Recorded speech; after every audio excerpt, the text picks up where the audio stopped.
Hey everybody, welcome back to the program. Got a good one for you, in case you know who I'm referring to there.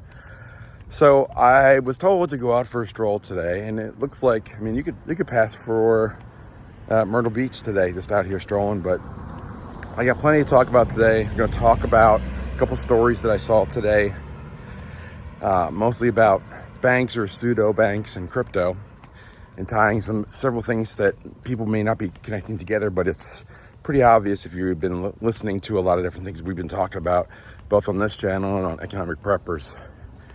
But I'm out here doing a walk today in a beautiful sunny afternoon. You could really pass for Myrtle Beach here. It's like mid 80s, and it's late afternoon. But I was told by my guy who makes sure that I work out at the gym to go out for a walk today. Take a little bit of breather day, go out for a walk. So, hence this video. But one of the stories I saw recently was about, I heard about it from George over at CryptoZaurus, and then dug into it a little bit further, but you probably heard about it. The SEC is suing Coinbase. So the speculation there, as is all speculation, is that the SEC is trying to create a little bit more FUD, fear, uncertainty, and doubt about cryptocurrency. And that's mostly because they're attacking Coinbase. And when you attack Coinbase, you're basically attacking Bitcoin. Because if you ever looked at the prices, they're basically one and the same. They track with each other. And they're like, Coinbase is essentially a tracking stock of Bitcoin. So if you attack Coinbase, you're attacking Bitcoin. So the SEC decided that they're going to sue Coinbase. And that's essentially attacking Bitcoin. And that's trying to create a lot of fear, uncertainty, and doubt in the marketplace about crypto in general. Well, the speculation there is that the SEC is doing this not just to deal with crypto and CFTC and other government regulations, but because they think that the XRP lawsuit might be over soon. If that's true, then there's going to be a lot of projects that are out there that are basically on the winning side for crypto projects. And the SEC does not want that at all, because they want to continue Choke Point 2.0, which we've talked about several times, both here and over in Economic Preppers.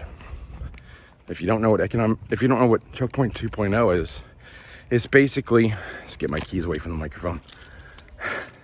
It's basically, the choke point is to basically cut off the banking system from allowing people to move from fiat currency to Bitcoin and crypto back and forth. So while it can't regulate cryptocurrency, and they really can't control cash, they can control the pathways between the two by controlling the banks and the mechanisms between them. And that's what Choke Point 2.0 is doing. So if you're suspecting, Choke Point 2.0 might be not just a thing, but continuing, the SEC lawsuit kind of ties to that, but even against Coinbase. But even further is the story I saw about PayPal and Venmo. Now, if you didn't see that story, PayPal and Venmo, it was kind of a throwaway article. It was just thrown out there. And they were talking about how PayPal and Venmo are not banks, so they're not insured at all. So it's very risky for you to keep any kind of currency, any kind of dollars, any kind of anything in those, and treat them like banks, because they're not banks, they're not insured. Now, part of their accounts are insured if you're in the right portion, but it's still risky. So the concept there is that, the story is basically saying don't leave any currency, any dollars, in PayPal or Venmo. Well, I went and thought about it a little bit more. PayPal owns Cash App, and both Cash App and Venmo are very popular ways to buy Bitcoin these days. Now, Venmo still hasn't added the feature, last I checked, of being able to move your crypto out of their accounts into a wallet for self-custody. So that's a problem.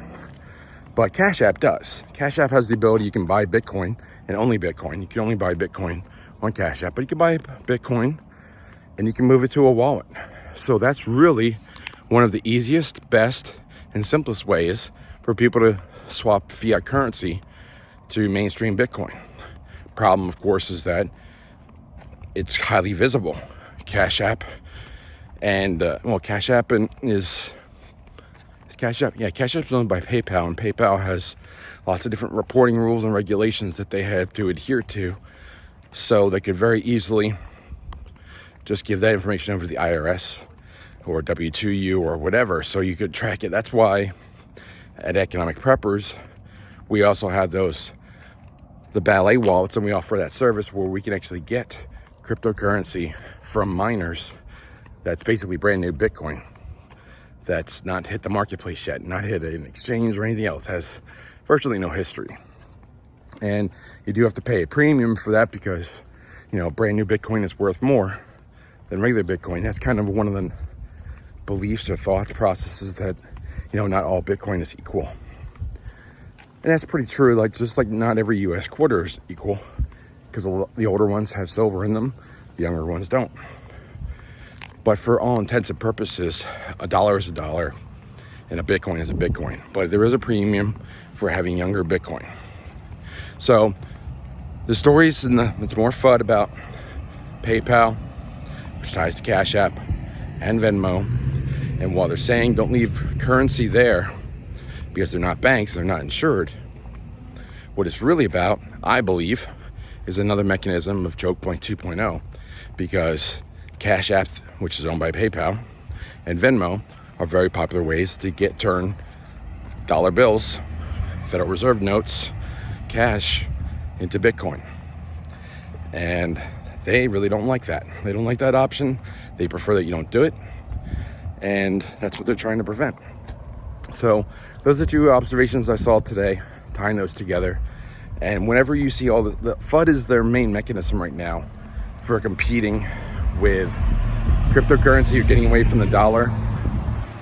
And also the FUD helps to keep the price of Bitcoin down. And that's what they're doing as much as they can to try and keep it down, and so that people can, or the powers that be, can acquire it if they want to. So when people face FUD, or when they have uncertainty or fear, uncertainty, and doubt, quite often the mechanism they go to is, maybe I won't do this today. Maybe I won't do this right now. Maybe I'll put it off for now. And they just delay action. So when you delay action because of FUD or choke point 2.0, either way, you're basically creating a delay of people from getting out of the dollar system and into the crypto system. And that's what they're trying to prevent with choke point 2.0 and the PayPal and the Venmo and the Cash App stories and the SEC litigation. It's just all one path. It's just all ties together by choking you out of, or forcing you to stay in the dollar system and unable to get into an asset system, and to protect your wealth and your buying power for the future. So that's my thoughts for today. Please like, share, and subscribe. Share this out. Follow us over at Economic Preppers too. As the school bus rolls by me, I'm gonna say close the door on the bureau, and I'll talk to you soon. Take care.